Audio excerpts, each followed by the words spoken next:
Pasok. Ang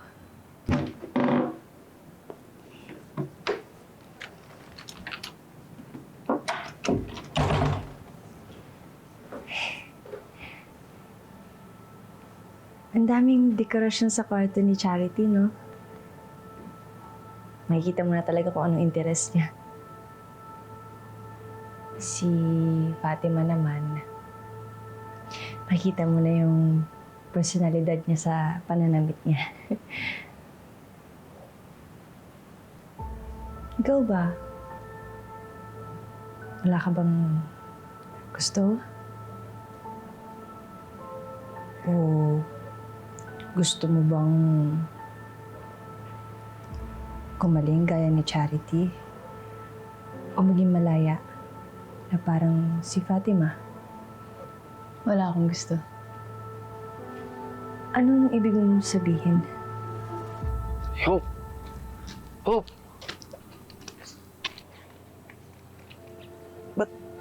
Ba't may kalos ka? Okay ka lang? Nag-away kasi kami ni Fatima. Nainggit kasi siya sa akin. Sino si Fatima? Isa sa mga clones.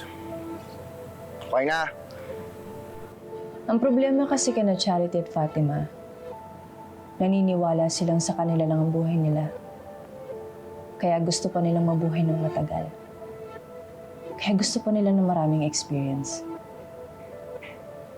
Pero ako, tanggap ko na walang lugar ang mga clone dito sa mundo. Agape.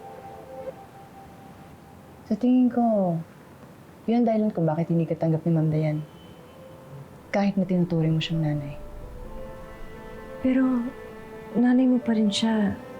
Ayaw mo ba siyang makilala? Hindi, Hope.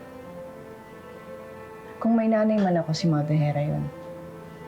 Wala naman akong nararamdaman sa Dayan na yun. Alam mo, pwede na tayo umalis dito eh. Nasabi naman na sa'yo ni Mother Hera kung ano yung mga kailangan mong malaman. So, ayan na. Alis tayo? Oo.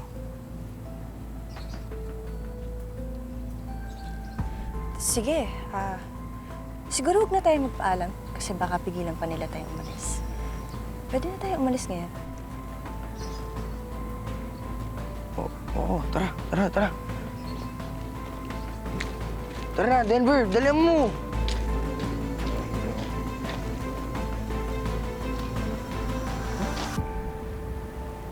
Sorry, Hope. Sabi lang ako ng totoo.